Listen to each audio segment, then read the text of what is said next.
First off, I think we need to acknowledge the death and loss of Josh Olzak.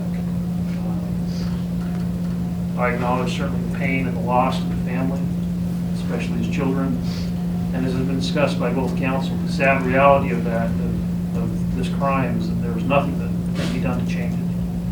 If I were essentially the maximum allowed by law, which is 10 years, that wouldn't change the facts that Mr. Olzak is dead. There is nothing to be done to replace him or bring him back. So with that in mind, I fashioned this sentence with you in mind and community in mind. That's certainly not to take anything away from Mr. Olzak or his family. However, the Supreme Court has given us direction. It's given the district court direction as to what it should consider. These sentencing, and I do consider those. I consider protecting society. It's the primary objective that this court has.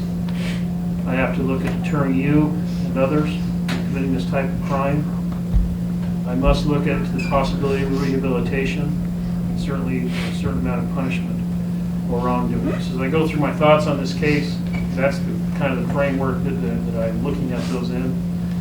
I appreciate the fact and acknowledge the fact that you've apologized both to the Olzak family, to your family. I appreciate that acknowledgement as well as to the city and state. This crime has had an impact on this community.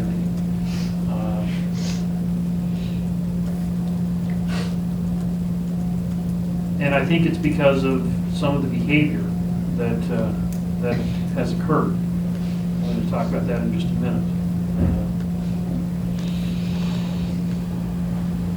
I have the obligation to consider the criteria set forth in Idaho Code 1925-21 relative to the question of whether I should place you on probation or impose sentence, and I have also considered that.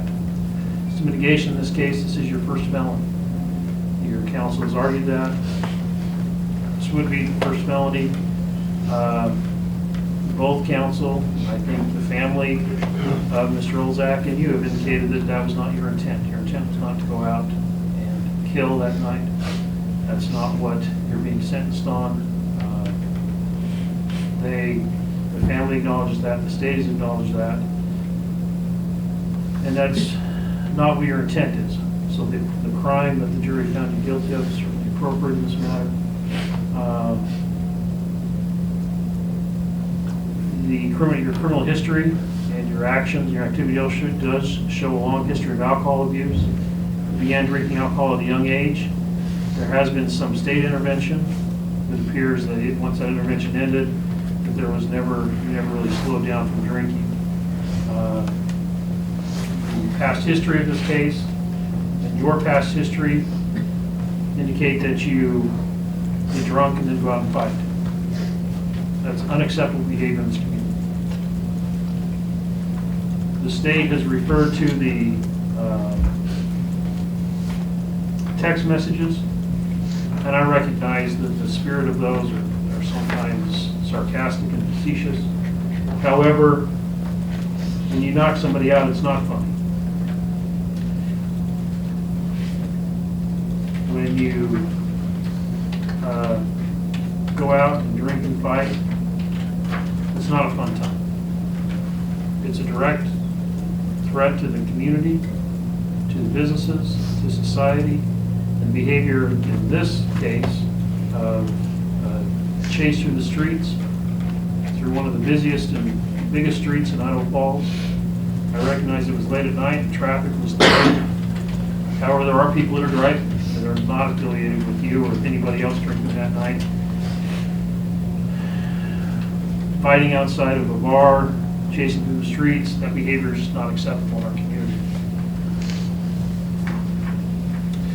When I read through the pre-sentence report, I think it directly, frankly, gives a good illustration of how people feel about this crime. I was impressed, as your counsel has recited, to Josh's mother, Rena Taylor, and her comments. How she talked about him and wrote about, I thought with some eloquence, about the fact that they do believe you were sorry, and that she didn't believe that Josh would want your life destroyed. But I also counter that with the testimony of Gabriel Olzak today, and the loss and and the impact that it's had upon her child's life. And as she testified under oath, subject to cross-examination, the impact that it's had on her life. There was, the max is 10 years, the maximum sentence allowed by law in this case is 10 years. And there are certainly valid reasons to give that sentence. There are valid reasons, as your counsel has argued, to do a retained jurisdiction. And the court has to balance all of that out. I do believe that you regret your actions that led to the death of Mr. Olzak, and I believe that you regret what happened that night. The thing that the court has struggled with is if you regret it because of what happened, or I'm sure you do, or if you regret it because that is other criminal behavior that puts the community at risk. Mr. Archibald, in his argument, as well as the state, referred to 1925-21 relative to the question of whether I should place you on probation or confine you to prison. I have reviewed those as well, listened with interest, and in fact pulled it out so I could follow along with him. And also referred to those as the state argued those. In this case, there was a loss of life. There is behavior that was egregious that led up to the death. There is risk to the community. There is the fact that this behavior was fairly common. I mean, in a 3-day time period, there was 3 people that you hit and knocked out. So I have to factor that in, and factor in whether a sentence that I give will appreciate the seriousness of the crime, and whether imprisonment in this case will provide appropriate punishment and deterrence to the defendant. I also have to look at deterrence of others. It's part of the obligation this court has. And so the court, in balancing all of those things out, is going to give the following sentence. It is the judgment of this court that you be sentenced to the custody of the Idaho Department of Corrections as follows. For a total unified sentence of 10 years, with a fixed term in this case of 2.5 years, followed by an indeterminate time period of 7.5 years. I'm going to give you credit for the amount of time served in this case. I have 267 days. I believe that to be accurate. If it's not, we can correct it. I will give a fine in this case, an amount of $1,000, standard payments and court costs in the Victims Relief Fund. I'm going to provide a civil penalty in the amount of $2,000 to be paid to the children, in this case, of the victim, to be divided between them. I will order that a DNA sample and right thumbprint be provided by you and be paid the associated costs. Mr. Clark, how long do you think you'll need on the restitution? Your Honor, the court could give us 30 days. The court allowed 30 days to augment the motion for restitution that has been filed by the state in this matter. And if not, Mr. Clark, it will be up to you to notice this up for a hearing so we can have an issue as to the restitution. Mr. Archibald, you were privately retained, is that correct? Yes.